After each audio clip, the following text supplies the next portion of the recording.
ओम नमो भगवते वासुदेवाय। ओम नमो भगवते वासुदेवाय। ओम नमो भगवते वासुदेवाय। नारायण नमस्कृत्य नरं चैव नरोत्तमं देवीं सरस्वतीं व्यासं ततो जयमुदीरये। नष्टप्रायेषु अभद्रेषु नित्यं भागवत सेवया भगवती उत्तम श्लोके भक्तिर्भवती नैष्टिकी।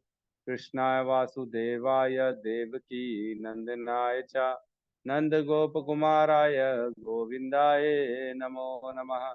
जय श्री कृष्ण चैतन्य प्रभु नित्यानंद श्री अद्वैत गदाधर श्रीवासादि गौर भक्ता वृंद। हरे कृष्णा कृष्णा कृष्णा हरे हरे, हरे राम राम राम हरे हरे। हरे कृष्णा कृष्णा कृष्णा हरे हरे, हरे राम राम राम हरे हरे। हरे कृष्णा कृष्णा कृष्णा हरे हरे, हरे राम राम राम हरे। तो सभी भक्तों का स्वागत है प्रातःकालीन श्रीमद् भागवतम के सत्र में। कल हमने चौथे अध्याय अध्याय कैंटो 1 अध्याय 4 श्लोक नंबर 28, 29, 30, 31, 32, 33 कल इकट्ठे हमने छक्का मार दिया, छह श्लोक कर दिए सीधा एक साथ। तो सबको शुभकामनाएं। कल जो हमने अध्याय 4 कंप्लीट कर लिया, तो मैं फटाफट ये 6 श्लोकों का रिवीजन करा दे रहा हूँ। 28, 29 में कहते हैं, वो कह रहे हैं, वेद व्यास जी अंदर ही अंदर अपने आप से चिंतन में कह रहे हैं, खुद को अपने मन ही मन में कह रहे हैं, मैंने कठिन व्रतों का पालन करते हुए वेदों की, गुरु की तथा यज्ञ वेदी की निष्कपट पूजा की है।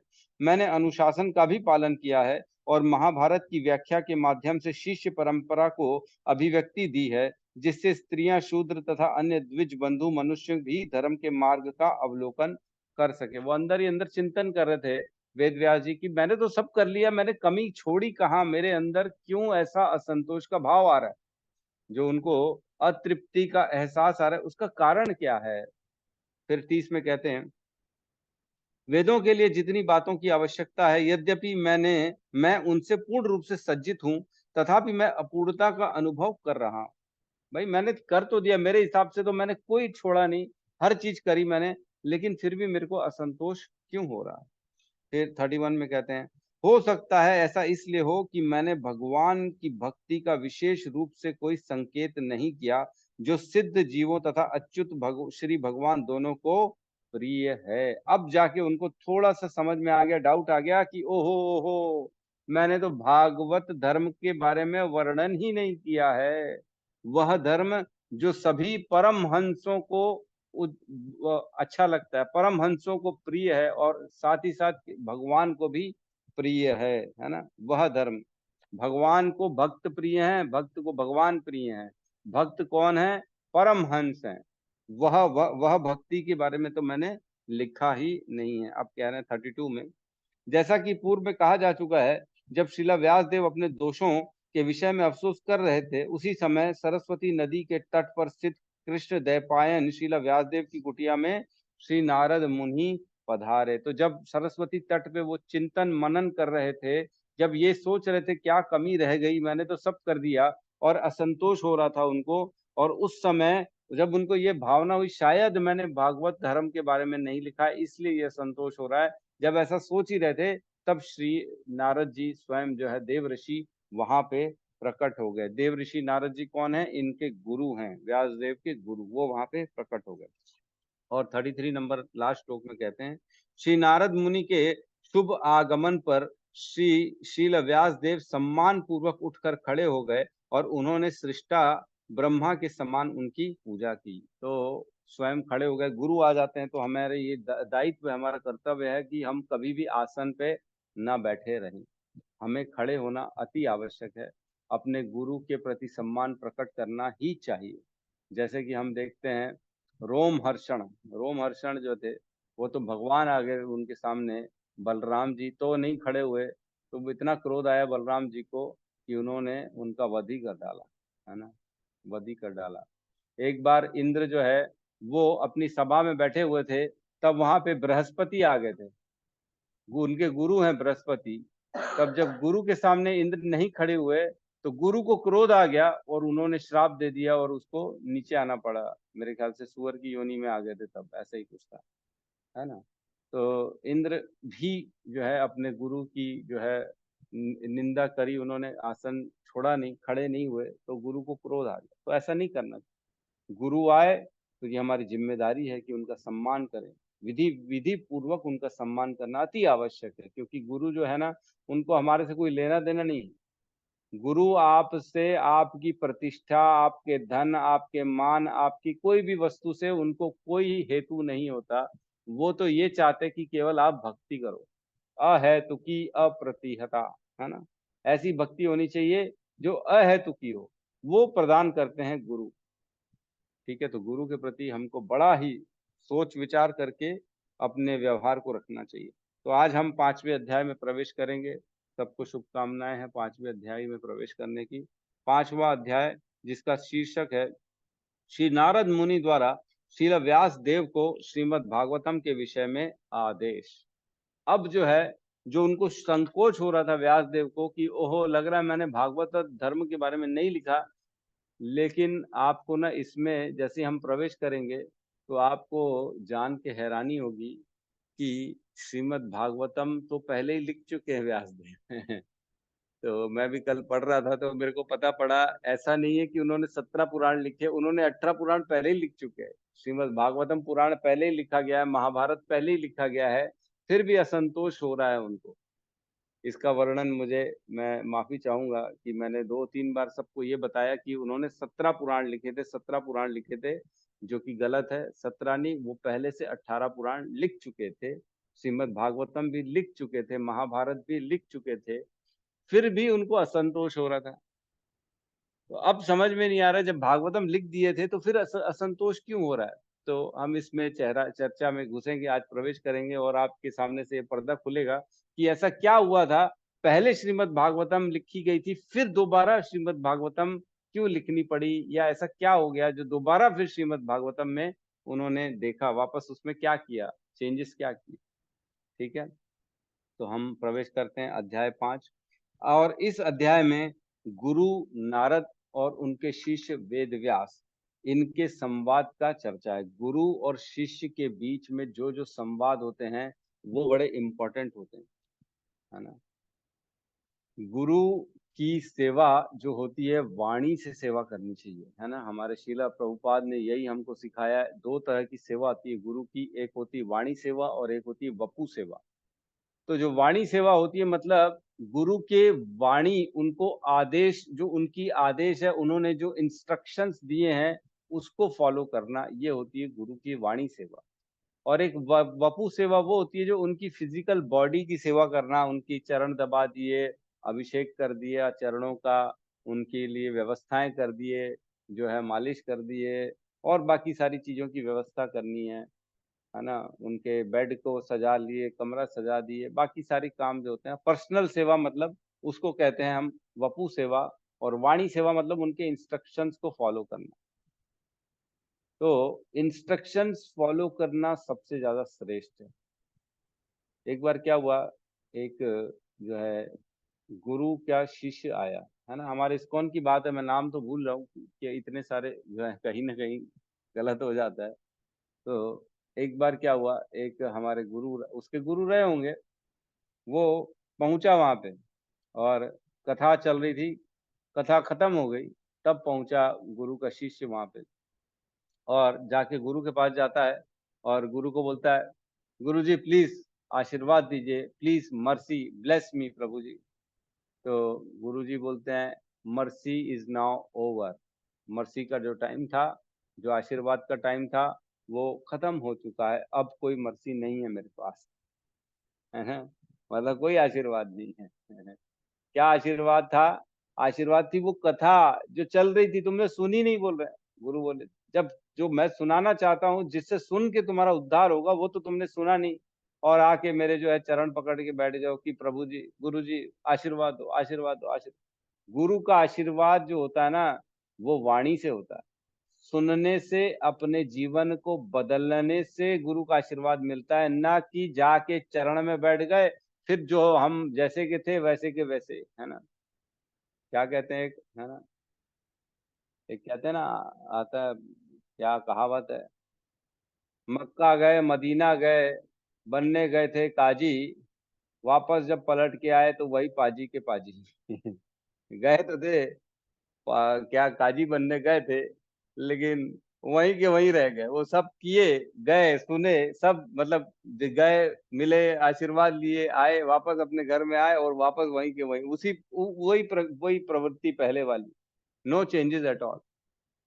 इंस्ट्रक्शन इज फॉर ट्रांसफॉर्मेशन, है ना। हम इसलिए सुनते हैं ताकि हम अपने जीवन को बदल सके, ना कि इंस्ट्रक्शन सुने और वापस as it is, no transformation. ऐसा नहीं होना चाहिए। बदलाव जब तक नहीं आए इसका मतलब हम भक्ति में है ही नहीं। अगर जब तक आपको कोई ये नहीं बोल रहा है अरे तू कितना बदल गया है, मतलब समझना हाँ मैं सही रास्ते में चल रहा हूँ। मैं बदल गया हूँ, मतलब मैं सही रास्ते में चल रहा हूँ। अगर कोई बोलता है ओहो तू तो वैसे का वैसे ही है यार, तो फिर समझना ओहो कहीं गलती है मेरी। बदलाव नहीं आ रहा है मतलब गलती है। बदल जाना चाहिए इंसान को, भक्ति में, इंस्ट्रक्शन में, वाणी सुन के, ये सब श्लोक सुन के अपने जीवन में उतारना चाहिए। तो इसी की चर्चा चल रही है यहाँ पे कि गुरु और शिष्य की बातों का संवाद चल रहा है। यहाँ गुरु के कर्तव्यों को भी बताया गया है कि किस प्रकार गुरु जो है ना अपने शिष्य की उद्धार की चिंता करता है। उसकी तकलीफ में उसके समय प्रकट हो जाता है, उसके सामने आ जाता है, या नहीं आता है तो कम से कम शिष्य को अपने गुरु का स्मरण करना चाहिए कि हे गुरु, मैं इस समय तकलीफ में हूँ, प्लीज मेरा उद्धार करवाओ। तो यहाँ पहले श्लोक में हम प्रवेश करते हैं, है ना। अध्याय 5, मैं स्क्रीन शेयर करता हूँ।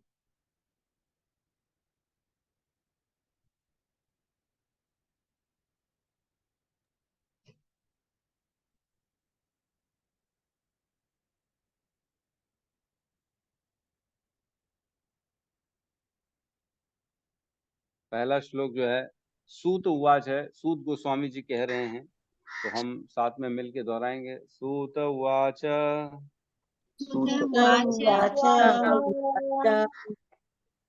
अथ तम सुखमासीनः अथ सुखमासीनः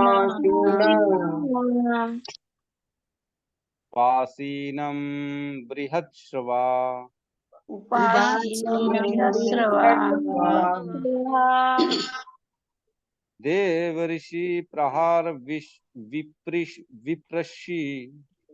देवर्षि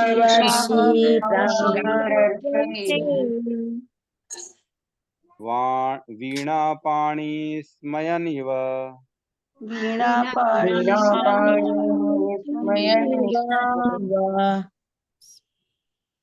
अथ तं सुखमासीनः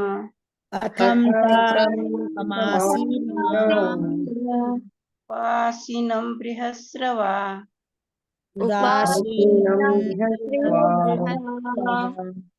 देवर्षि प्राह विप्रसि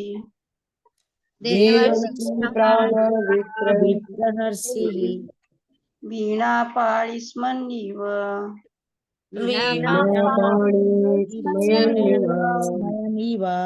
हरे कृष्णा। अनुवाद।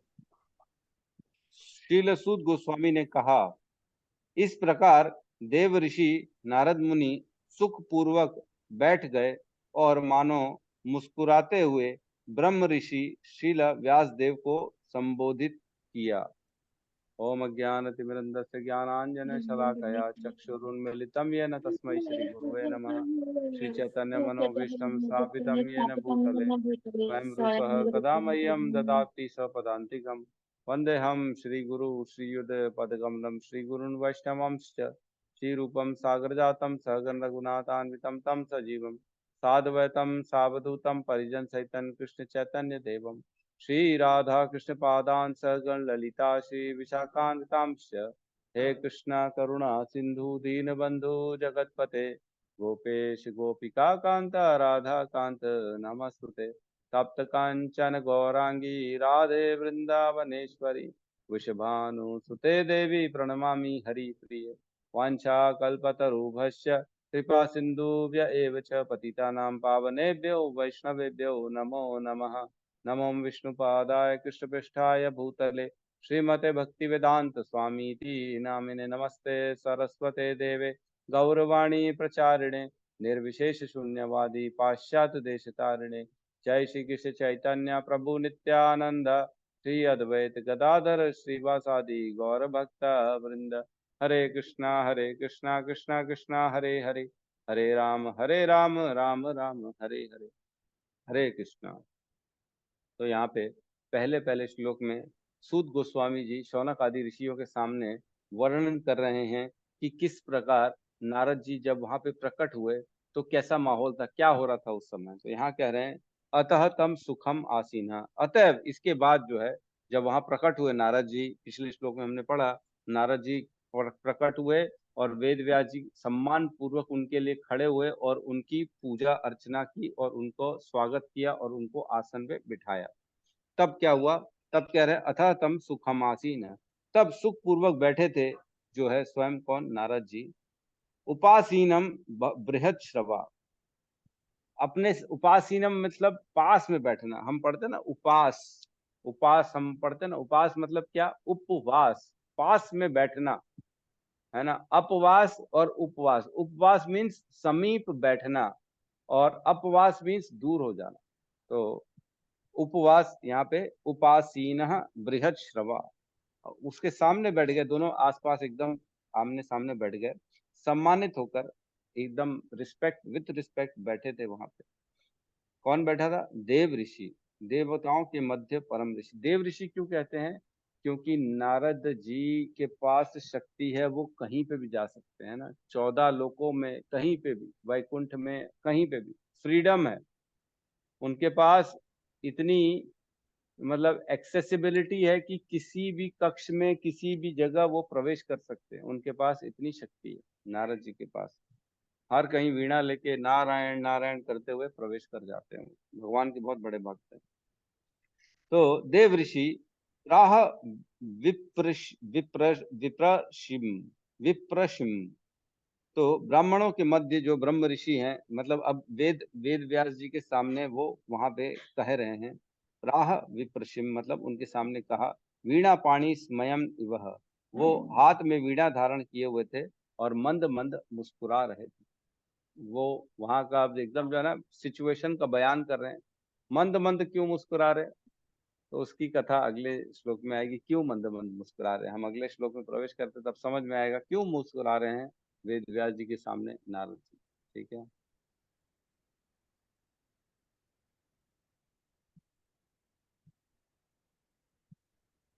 नेक्स्ट श्लोक में प्रवेश करते हैं। नारद उवाच नारदवाच नारदवाच पाराशर्य महाभाग पराशर्य महाभाग भवतः कच्चिदात्मनः भवतः कश्चिदात्मनः परितुष्यति शारीर परितुष्यति शरीरं आत्मा मानस एव वा। आत्मा मानस एव वा। नारद उवाच नारद उवाच पराशर्य महाभाग पराशर्य महाभाग भवतः कच्चित् आत्मना भवतः कच्चिदात्मना परितुष्यति शारीरा परितुष्यति शरीरं आत्मा मानस एव वा। आत्मा मानस एव वा। पाराशर्य महाभाग पराशर्य महाभाग भवता कच्चिदात्मना भवतः कच्चिदात्मना परितुष्यति शारीर परितुष्यति शरीरं आत्मा मनस एव वा। आत्मा मानस एव वा। हरे कृष्ण। अनुवाद। व्यास देव, ये तो पराशर पुत्र शील व्यास देव को संबोधित करते हुए श्री नारद मुनि ने पूछा, क्या आप मन या शरीर को आत्म साक्षात्कार का लक्ष्य मानकर संतुष्ट हो? तो यहाँ पे अब प्रश्न आवाज जा- पूछा जा रहा है, नारद मुनि के द्वारा प्रश्न पूछा जा रहा है जो है शील व्यास देव से, और कटाक्ष कर रहे हैं, अंदर ही अंदर ना हंस भी रहे हैं, मुस्कुरा भी रहे हैं और प्रश्न पूछ रहे हैं। क्या प्रश्न पूछ रहे हैं? क्या पराशर पुत्र, है ना, पहले वाला पराशर या महाभाग, तो अब जो है बता रहे कि तुम तो पराशर मुनि के पुत्र हो, हे वेद व्यास, तुम जैसा महान भाग्यशाली कौन है जिनके पिता स्वयं पराशर मुनि। पराशर मुनि अत्यंत जो है उन्नत महान महान ऋषि थे, और उन्होंने भी ग्रंथ लिखे थे और काफी सारे भाष्य लिखे हैं उन्होंने भी। लेकिन यहाँ वेद व्यास के बारे में बोल रहे हैं कि आप ऐसे कुल से जन्म लिए हो जो खुद स्वयं पराशर मुनि के पुत्र हो। जैसे हम भगवत गीता में देखते हैं, कई जगह भगवान कहते हैं कौन्तेय पार्थ पृथु पृथु पुत्र, मतलब जो है मैं अपने कुल के बारे में वर्णन कर रहे हैं कि तुम ऐसे कुल से संबंध रखते हो जिसका इतना नाम है, इतनी प्रतिष्ठा, इतना ज्ञान है। तो वैसे यहाँ पे भी पराशर, या मतलब आप पराशर के पुत्र हो, इतने सम्माननीय हो, इतने ज्ञानी के पुत्र हो। फिर आगे क्या कह रहे हैं? पराशर्य महाभाग भवतः कच्चिद आत्मनः, आपने तो भवतः कच्चिद, आपने तो सब आत्म साक्षात्कार के पहलुओं को कंप्लीट कर चुके हो, आपसे कुछ भी छुपा हुआ नहीं है, है ना। क्या कह रहे हैं? परितुष्यति शारीर, क्या आप जो है अपने शरीर से प्रसन्न हैं? आप अपने, जैसे शरीर, कुछ लोग होते हैं जो अपने आप को शरीर मानते हैं, तो वो कह रहे हैं क्या आप, जैसे शरीर वाले लोग होते हैं, क्या आप अपने शरीर से प्रसन्न हैं? आप अपने इस देह, जो देह अभिमान होता है, उस अभिमान में जो रहता है, वो देह से ही उनको प्रसन्नता मिलती है। तो यहाँ क्योंकि वेद व्यास जी अप्रसन्न थे, असंतुष्ट थे, तो वो उनका कहने का मतलब है क्या आप अगर शरीर को मानते हैं तो शरीर से अप्रसन्न है? फिर क्या कह रहे हैं? परितुष्यति शारीर, फिर कह रहे हैं आत्मा मानस एव वा, अगर आप आत्मा को, अपनी मन को सब कुछ मानते हैं, आत्मा का यहाँ मतलब मन लिया गया है, अगर आप मन से अपने आप को मानते हैं, देखो दो तरह के लोग बताए गए यहाँ पे, एक वो जो शरीर से अपनी पहचान करते हैं, और एक वो जो अपने मन से अपनी पहचान करते हैं। कई लोगों को सुख जो है शरीर से मिलता है, कई लोगों को सुख मन से मिलता है ना। अरे बोले बस मन में जो अच्छा लगे वो करो, मन सुखी रहना चाहिए, मन चंगा तो सब, क्या बोलते हैं, सब चंगा ही चंगा है ना? ऐसा अलग अलग पा के निकल गए बाजार में, जो बगैर सर पैर के होते हैं, जिनका कोई लेना देना नहीं है, फिर भी लोग वही बोलते हैं मन चंगा तो क्या बहती में गंगा, ऐसा कठौती कह में गंगा प्रभु जी। रहे कटौती में गंगा, ठीक है। तो मन चंगा, तो यहाँ पे वही कह रहे, क्या तुम्हारा मन चंगा है? मन से अप्रसन्न हो कि शरीर से अप्रसन्न हो? तुम्हारा ओवरऑल है क्या, तकलीफ क्या है भाई तुम्हारी?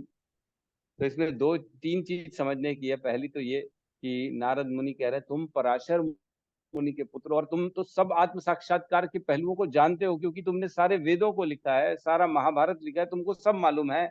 अब बताओ, जब तुमको सब मालूम है तो असंतोष होने का कारण कहीं तुम्हारे शरीर का तकलीफ तो नहीं है, शरीर से प्रॉब्लम तो नहीं है, कि मन से कुछ प्रॉब्लम है, कि मन में असंतोष रह गया तुम्हारे, क्या प्रॉब्लम है, यहाँ ये पूछ रहे हैं। तो ये बहुत इंपॉर्टेंट है समझना कि वेद व्यास जी स्वयं इन दोनों आत्म साक्षात्कार से ऊपर थे। मतलब शरीर भी नहीं मानते थे वो अपने आप को, मन भी नहीं मानते थे, वो जानते थे कि मैं आत्मा हूँ। उन्होंने स्वयं आत्म साक्षात्कार कर चुके थे, वो अपने आप को जानते थे कि मैं भगवान का एक अंश हूँ, मैं तो एक आत्मा हूँ। वो स्वयं, जबकि भगवान के शक्ति आवेश अवतार हैं, वो तो स्वयं भगवान की शक्ति लेके इस धराधाम पे आए थे, तो उनको सब मालूम है। वो ऐसा नहीं है कि जो है अज्ञानी थे, या भौतिकवादी थे, या बद्ध अवस्था में थे, या शरीर को अपनी पहचान मानते थे, या अपने मन को ही अपनी पहचान मानते थे, ऐसा नहीं था। वो सबसे ऊपर थे। तो इसलिए वहां हंसते हंसते मुस्कुराते हुए नारद जी बोलते हैं कहीं तुम्हारे अप्रसन्नता होने का कारण शारीरिक तकलीफ तो नहीं है, या मानसिक तकलीफ तो नहीं है, क्योंकि दोनों से ऊपर थे वेद व्यास जी। तो इस प्रकार जो है ना कटाक्ष कर रहे हैं, बेसिकली वो कमेंट कर रहे हैं। वो कई लोग होते हैं ना, जैसे कोई आ जाता है सामने, ओहो क्या बात है कहीं ऐसा तो नहीं तुम्हारे, हम जो कमेंट करते हैं कहीं किसी के भी ऊपर छोटी मोटी बात पे मजे लेते हैं, वैसे ही यहाँ पे मजे लिए जा रहा है। तो बेसिकली सुख आनंद की जो अनुभूति होती है, वो जिसने आत्म साक्षात्कार कर लिया है, जिसने अपने आप को भगवान से जोड़ लिया है, उसके अंदर कभी भी असंतोष नहीं रहता, कभी भी जो है इस तरह की इनकम्प्लीटनेस नहीं होती, क्योंकि वो हमेशा आनंद में पहुंच जाता है जिसने भगवान को प्राप्त कर लिया। और यहाँ पे वेद व्यास जी स्वयं भगवान के जो है अवतार हैं, और उन्होंने पूरे ज्ञानी, उन्होंने सोचो जिन्होंने पूरे 18 पुराण लिख दिए, जिन्होंने महाभारत लिख दिया, जिनको सब मालूम था भविष्य और भूत। हमने पढ़ा वेद व्यास जी की दृष्टि तो थी, वो पीछे भी देख सकते थे, भविष्य भी, सब कुछ देख सकते थे। ऐसा व्यक्ति जब असंतोष में आ गया है, तब उनके गुरु पूछ रहे हैं क्या बात है, कहीं शरीर से तो तुम अपनी पहचान नहीं कर बैठे हो, या अपने मन से तो अपनी पहचान नहीं कर बैठे हो, क्या तकलीफ है? ठीक है, तो इस प्रकार कटाक्ष करते हुए नारद जी कहते हैं। अगले श्लोक में हम प्रवेश करते हैं।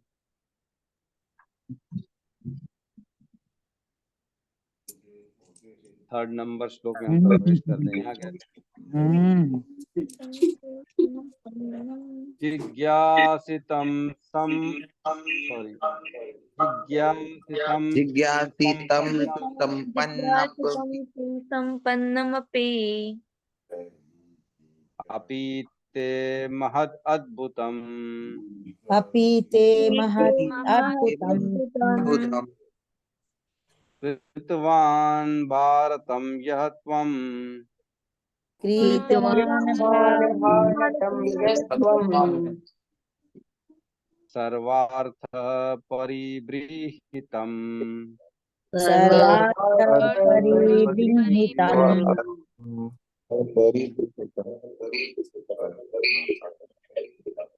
जिज्ञासितं सुसम्पन्ना जिज्ञासितं सुसम्पन्नम् मपि ते महद्भुतम् अपि ते महदद्भुतम् कृतवान् भारतं यशस्त्वम् कृतवान् सत्वम् सर्वार्थ परिबृहितम् सर्वार्थपरिगृहीतम् जिज्ञासितं सुसम्पन्नम् जिज्ञासितं सुसम्पन्नम् अपि ते महत् अद्भुतम् अपि ते महदद्भुतम्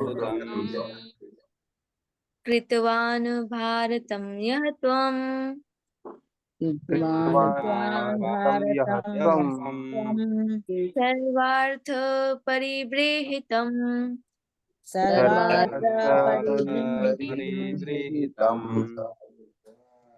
अनुवाद। तुम्हारी जिज्ञासाएं पूर्ण हैं और आपका अध्ययन भी अच्छी तरह से पूरा हो चुका है। इसमें संदेह नहीं है कि आपने एक महान एवं अद्भुत ग्रंथ महाभारत तैयार किया है, जो सभी प्रकार के वैदिक फलों पुरुषार्थों की विशाद व्याख्या से युक्त है। तो अब यहाँ पे नारद जी कह रहे हैं कि ऐसा नहीं है कि तुमने कम कुछ तुम्हारे में दोष, मतलब पिछले श्लोक में बताया कि तुम्हारा अच्छा कुल है, कुल का कोई प्रॉब्लम नहीं है, तुम्हारा आत्म साक्षात्कार भी है, तो थोड़ा सा कटाक्ष कर लिए कि शरीर से मन से तुम ऐसा तो नहीं अपनी पहचान कर बैठे। अब इस श्लोक में बता रहे हैं नहीं नहीं, तुम ज्ञानी भी परि मतलब शास्त्र और ज्ञान के तर्क वितर्कों से भी परिपूर्ण हो। ऐसा नहीं है कि अज्ञानी हो या तुमने नहीं लिखा, तुम तो सबसे श्रेष्ठ हो, सभी शास्त्रों को लिखने वाले तो तुम ही हो। तो यहाँ कह रहे हैं जिज्ञासितम सुसंपन्नम, मतलब सारी जिज्ञासाओं को जो भी जानना चाहिए। जिज्ञासा मीन्स हमको कोई डाउट हो, सम क्लियरिटी होती, करने जाते हैं, क्लियर करने जाते हैं, ओहो प्रभु जी ये डाउट है वो डाउट है। जिज्ञासा है मैं आत्मा के बारे में जानना चाहता हूँ, शरीर के बारे में जानना चाहता हूँ, ईश्वर के बारे में जानना चाहता हूँ, इस तरह की अलग अलग जिज्ञासाएं हो सकती है। धर्म के बारे में जानना चाहता हूँ, तो यहाँ कह रहे हैं जिज्ञासितम सुसंपन्नम, तुम तो सब में सुसंपन्न हो, पटु हो, एक्सपर्ट हो इन ऑल टाइप ऑफ जिज्ञासा, किसी भी तरह की जिज्ञासा हो, ज्ञान हो, ज्ञान से जिज्ञासाएं क्लियर हो जाती। तो आप स्वयं जो है सभी वेदों को लिखने वाले हो, आपने सभी दूसरों की भी जिज्ञासाओं को क्लियर किया है, तो आप तो इन सब चीजों में ऑलरेडी एक्सपर्ट हो। सुसंपन्नम, क्या कह रहे हैं, अपीते महद अद्भुतम, और कैसे किया आपने ये महान अद्भुत ग्रंथ जो है महाभारत और वेदों को रचना करके तुमने ये सारा जिज्ञासाओं को तो कंप्लीट कर चुके, तुम्हारे अंदर तो कोई जिज्ञासा होनी नहीं चाहिए, तुम तो एक्सपर्ट हो। अब क्या कह रहे हैं, कृतवान भारतम यस्त्वम, तुमने कृतवान तैयार किया महाभारत जो महान ग्रंथ था उसको, जो तुमने कंप्लीट किया, कंपाइल किया, लिखा आपने।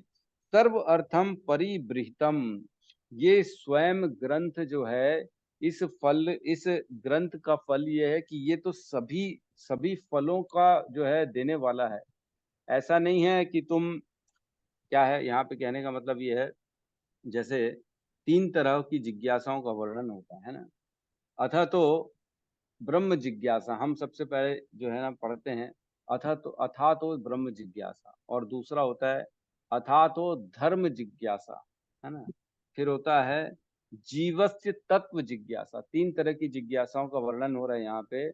अथा तो ब्रह्म जिज्ञासा, एक तो भगवान के बारे में जिज्ञासा, अथा तो धर्म जिज्ञासा, धर्म के बारे में जिज्ञासा, और जीवस्य तत्व जिज्ञासा, जीवों के तत्वों की जिज्ञासा। ये तीनों तरह की जिज्ञासा जो होती है ना, उसमें उसको आपने पूर्ण रूप से कंप्लीट किया है, और आप स्वयं इसके जो है गुरु हो, आप तो स्वयं सब सिद्धांतों को स्थापित करने वाले हो, आप ही ने सब कुछ लिखा है, सबकी संशय तो आप ही क्लियर करते हो वेद व्यास जी। यहाँ पे ये कह रहे हैं सर्व अर्थ परिबृहितम, इसकी व्याख्या करके आपने सभी डाउट्स को तो क्लियर कर लिया, आपके अंदर फिर कैसे डाउट रह सकता है ना। तो यहाँ वही कह रहे हैं आपकी जिज्ञासा पूर्ण है, आपका अध्ययन भी अच्छी तरह से पूरा हो चुका है, आपने तो सारी जिज्ञासाओं को जीत चुका है, आपका अध्ययन भी पूरा हो चुका है, आपने सारे ग्रंथों को भी लिख दिया है। इसमें संदेह नहीं कि आप एक महान एवं अद्भुत ग्रंथ महाभारत तैयार किए हो, और जो सभी प्रकार के वैदिक फलों का विषाद व्याख्या से युक्त है। मात्र उसको पढ़ने से, जैसे हमने पढ़ा था, स्त्री और जो है द्विज बंधु और जो है शूद्र, इन लोगों का भी उद्धार मात्र महाभारत पढ़ने से हो जाता, हमने पढ़ा था। तो जो ऐसे ग्रंथ की जो रचना कर रहे हैं उनके अंदर कैसे अपूर्णता का एहसास हो गया। तो यहाँ थोड़ा सा मैं आपको एक श्लोक में और लेके जाता हूँ जिससे समझ में आएगा। यहाँ पे लिखा है कि आपने सारे ग्रंथों को लिखा है, आपने महाभारत जैसे महान ग्रंथ को लिखा है, तो फिर आपने जब सारी जिज्ञासाओं को कंप्लीट कर लिया है, तो फिर क्यों ऐसा असंतोष रह रहा है। तो एक श्लोक खोलेंगे हम 1.7.8, है ना, 1.7.8। क्या मैं इसमें भी स्क्रीन शेयर में भी करूं, खोलूं, तब आप लोग पढ़ पाएंगे, उसमें उसका अनुवाद पढ़ेंगे हम।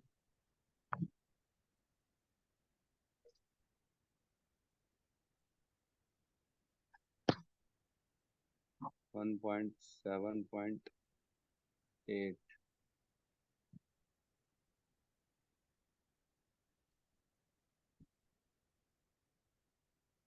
ये है श्लोक, इसका मैं अनुवाद में जा रहा हूँ सीधा। श्रीमद् भागवतम का संकलन कर लेने तथा उसे संशोधित करने के पश्चात श्रील व्यासदेव ने इसे अपने पुत्र श्रील सुखदेव गोस्वामी को सिखाया, जो पूर्व से ही आत्म साक्षात्कार में निरत थे, है ना। तो यहाँ लिखा है श्रीमद् भागवतम का संकलन कर लेने तथा उसे संशोधित करने के बाद। क्या इसका मतलब समझ पा रहे हैं कि पहले संकलन किया जा चुका था, लेकिन बाद में उसको संशोधित किया गया, रिवाइज किया गया, है ना। दोबारा उसमें जब नारद जी आए, ये सब आगे हम पढ़ेंगे, क्लियरिटी होगी। तो श्रीमद् भागवतम पहले जो था उसमें भक्ति का इतना रस नहीं था, उसको भक्ति के रस के लिए बाद में रिवाइज किया गया श्रीमद् भागवतम को व्यासदेव के द्वारा, है ना। तो यहाँ पे इसलिए मैं आपको ये श्लोक में लेके आया। ठीक है, तो यहाँ पे क्लियर होता है कि उन्होंने रिवाइज किया लेकिन पहले से लिखा जा चुका था। ठीक है, अब हम प्रवेश करते हैं श्लोक नंबर 4 में।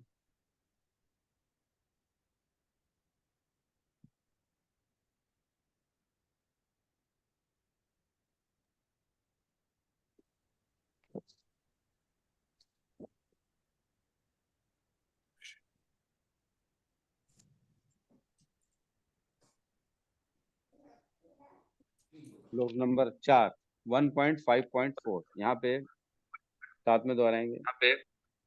जिज्ञासितम अधीतम च जिज्ञासितम् अधीतं अधीतं च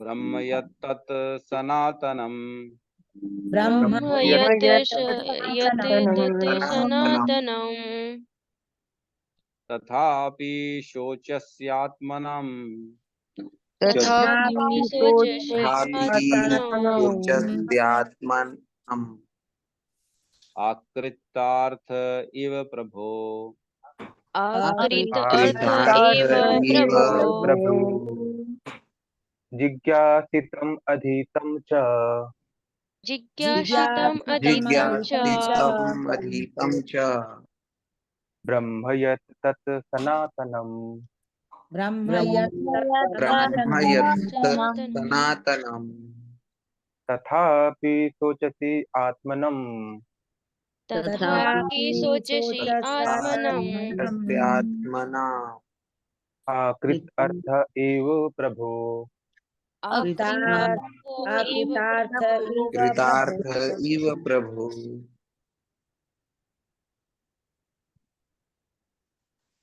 अनुवाद। आपने निराकार ब्रह्म विषयक एवं उससे प्राप्त होने वाले ज्ञान को अच्छी प्रकार से लिपिबद्ध किया है।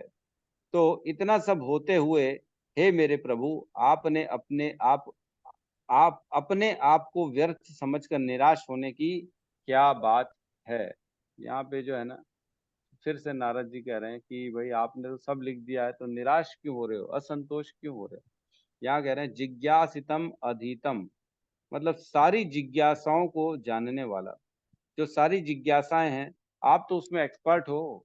ऐसा क्या है, आपने तो स्वयं ब्रह्म विषय सारी चीजें, आगे लिखा है आधीतम च ब्रह्म यत् तत् सनातनम, जो शाश्वत ब्रह्म है उसकी सारी जिज्ञासाओं को आप प्राप्त कर चुके हो, आपने कंप्लीट किया, ज्ञान हासिल कर चुका है, आप तो स्वयं एक्सपर्ट हो ब्रह्म जिज्ञासा में जो शाश्वत होता है। सनातनम मीन्स शाश्वत ब्रह्म की जो है जिज्ञासाएं, उनको सबको क्लियर किया आपने। तथापि शोचसी, फिर भी शोक कर रहे हो, क्यों क्यों को शोक कर रहे हो भाई ऐसे बोलते हैं। अरे सब तो है, घर में क्या नहीं है, पैसा है, गाड़ी है, धन है, परिवार है, ठीक है, फिर किस बात का दुख है तुम्हारे को, किस बात का टेंशन है। तो अरे टेंशन है, टेंशन। एक बार क्या हुआ, एक सच्ची घटना बता रहा हूँ। एक इस्कॉन में माता जी बड़ी टेंशन में थी। तो माता जी टेंशन में थी तो बोले मेरे को अच्छा नहीं लग रहा प्रभु जी, बहुत टेंशन है। बोले क्या, किस बात का टेंशन है माता जी, क्या घर में धन की प्रॉब्लम है। बोले नहीं नहीं, धन तो बहुत है हमारे पास। अच्छा अच्छा, तो लगता है प्रभु जी की नौकरी की टेंशन होगी, नौकरी वोकरी छूट गई। नहीं नहीं, बोले नौकरी तो बहुत बढ़िया हमारी, बहुत बढ़िया, नौकरी का कोई प्रॉब्लम नहीं। ओहो अच्छा, बोले अब तो मतलब सास की टेंशन होगी, सास ससुर आपको जो है ना प्रताड़ित करते होंगे। अरे बोले नहीं नहीं, सास ससुर तो मेरे को बहुत खुश रखते हैं, वो बेचारे कहाँ कुछ बोलते। अच्छा अच्छा, तो बोले फिर जो है बच्चों की प्रॉब्लम होगी, बच्चे आपके जो है ना वो बिगड़ गए होंगे, आपकी सुनते नहीं है। बोले नहीं नहीं, बच्चे तो बढ़िया है, पढ़ते लिखते अच्छे से, मेरी सब बात मानते, कोई प्रॉब्लम नहीं बच्चों की। ओहो, तो बोले शरीर से प्रॉब्लम, बीमारी बीमारी हो गई होगी आपको, इसलिए आप टेंशन में हो बीमारी के कारण। बोले होता रहता है ऐसा, बीमारियां तो आती जाती है। नहीं नहीं, बोले नहीं, मेरी शरीर तो एकदम परफेक्ट है, शरीर में कोई प्रॉब्लम ही नहीं है। तो बोले तो फिर टेंशन किस बात का माता जी, सब तो आपके पास है। बोले टेंशन ये है कि मैं अपने पति को बोल रही हूँ कि चलो अमेरिका चलो, वहां पे सेटल होते, मेरा पति बोलता है नहीं हम इंडिया में रहेंगे ये टेंशन है। बताओ, जीवन में जिसको टेंशन चाहिए वो टेंशन लेता ही है। आज जिस चीज का टेंशन नहीं लेना उसका भी टेंशन लेता है। बोलती सब कुछ तो है हमारे पास, वो मानते नहीं मेरी बात को, बाहर चलते सेटल होने। तो बोले ओहो, ये तो वाकई में गुरुजी बोलते बहुत बड़ा टेंशन है। ऐसा टेंशन का तो मेरे पास भी बोलते इलाज नहीं है। तो लोग फोकट का टेंशन लेते हैं जीवन में। अरे भाई, जिन चीजों के बारे में विचार करना चाहिए उनके बारे में विचार करो। जो विचार करने लायक नहीं उनके बारे में सोचने का क्या अर्थ है। हमको समझना चाहिए कि हर पल अपने को अपने से प्रश्न प्रश्न ये करते रहना चाहिए, इस समय जो मैं सोच रहा हूँ, जिस कार्य में संलग्न हूँ, क्या ये मेरे लिए जरूरी है, क्या ये मेरे उद्धार के लिए जरूरी है। इस तरह का आकलन हमको हमेशा करते रहना चाहिए, तब जाके हमारा उद्धार हो पाएगा। नहीं तो व्यर्थ की जगहों में ना हम अपना पूरा समय नष्ट कर देंगे टीवी में, है ना। लोगों के पास टेंशन क्या होता है, ओ हो शत्रुघ्न की बेटी ने शादी कर ली, इसके साथ शादी कर ली, उसके साथ शादी कर ली, ओहो कितना परेशान हो गया बेचारा, बहुत दुखी हो गया। अरे अब उसके घर की टेंशन तो वो अपने घर में ला रहे हो, क्या मतलब, इसका कोई सेंस नहीं। तो यहाँ पे कह रहे हैं आपने तो सब सब ब्रह्म विषयक चीजें कर लिए कंप्लीट, आप तो ज्ञानी हो, तथापि शोचे अस्तम, फिर भी शोक कर रहे हो। आत्मानम अकृत अर्थ इव प्रभु, आपने जो है मतलब अपने आप को ऐसा व्यर्थ क्यों समझ रहे हो, इस प्रकार से इतना सब कुछ करने के बाद इतना शोक कर रहे हो, जिससे तुम अपने आप को व्यर्थ समझ रहे हो, ऐसा क्यों कर रहे हो तुम। ऐसा तो कुछ भी नहीं है। नारद जी कह रहे हैं अपने शिष्य को, अपने शिष्य व्यासदेव को। तो अब वो उनको ज्ञान देंगे कि किस प्रकार आपको जो है ना दोबारा से इसमें श्रीमद् भागवतम में वर्किंग करनी चाहिए। तो हम आगे पढ़ेंगे, अगला आंसर जो है सूत उवाच का है, अगला श्लोक जो है 5वां नंबर, जिसमें व्यास देव कहेंगे, वापस उनको रिप्लाई देंगे नारद जी को। तो इस प्रकार गुरु शिष्य की संवाद है, ये दोनों की चर्चाएं हैं। तो किसी का प्रश्न है तो हम यहाँ पे ले सकते हैं।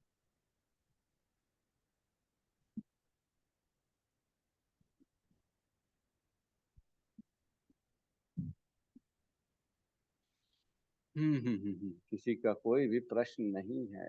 यस है, हमारे श्री रघुनाथ दास जी का, कहिए प्रभु जी। हरे कृष्णा प्रभु जी, दंडवत प्रणाम। दंडवत प्रणाम। प्रभु जी, मेरा प्रश्न ये है कि अभी आज आप क्लास में बोल रहे थे देवर्षि नारद जो है पूरे सभी लोकों में बिना रोक टोक के घूम सकते हैं, तो प्रभु जी वो देवर्षि नारद इसी ब्रह्मांड के लिए एक है या सभी ब्रह्मांडों में अलग अलग देवर्षि नारद है? नहीं नहीं, एक ही ब्रह्मांड, मतलब ब्रह्मांड तो ये भौतिक संसार हो गया ना। जी जी प्रभु भौतिक जी। संसार तक सीमित नहीं है, वो कहीं पे भी जा सकते। वो तो भगवान की प्राप्ति हो चुकी है ना उनकी, तो उनको आप एक ब्रह्मांड में बांध नहीं सकते हो। वो जीव तत्व नहीं है जो ब्रह्मांड के बाहर नहीं जा सकते। वो वैकुंठ लोग कहीं भी जा सकते, किसी भी ब्रह्मांड में जा सकते, कहीं भी जा सकते। जी प्रभु ठीक है। जी। हाँ। यस। यस, कृष्ण चंद्रिका माता जी। हरे कृष्ण प्रभु जी, दंडवत प्रणाम। प्रभु जी, धन्यवाद। अभी आपने बताया वो 3 जिज्ञासा हैं, अच्छा तो ब्रह्म जिज्ञासा, धर्म जिज्ञासा और थर्ड कौन सी थी प्रभु जी, मैं सुन नहीं पाई थी। जीवस्य तत्व जिज्ञासा, जी जीवों के तत्व की जिज्ञासा है। जी प्रभु जी। हरे कृष्ण। अरे यस, सुधीर प्रभु जी। अंसारी जी। एक श्री कृष्णा प्रभु जी, दंडवत प्रणाम।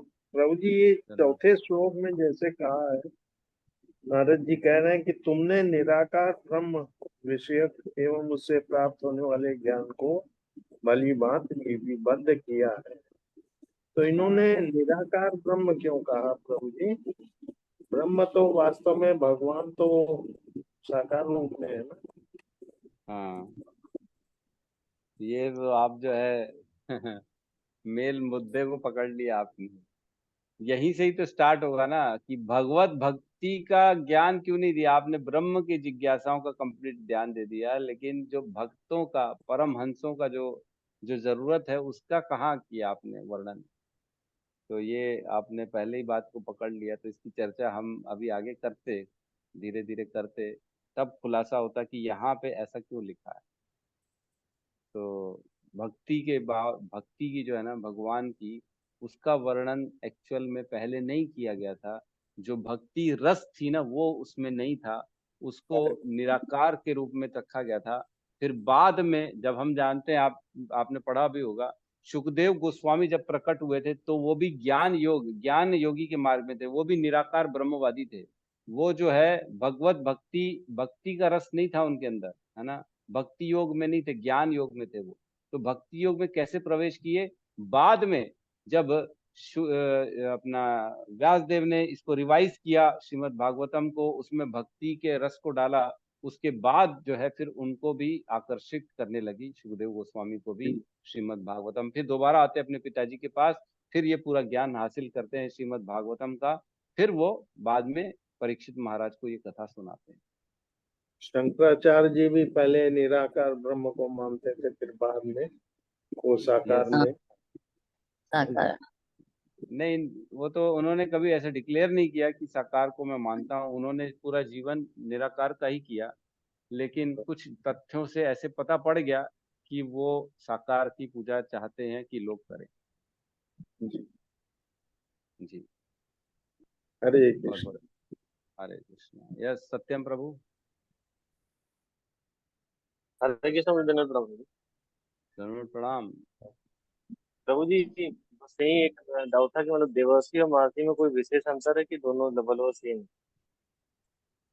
नहीं, अंतर है ना, अंतर है।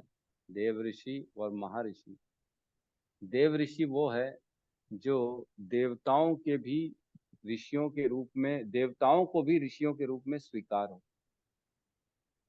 और महर्षि जो है वो ऋषियों में महान जो हो उसको महर्षि कहते हैं, है ना।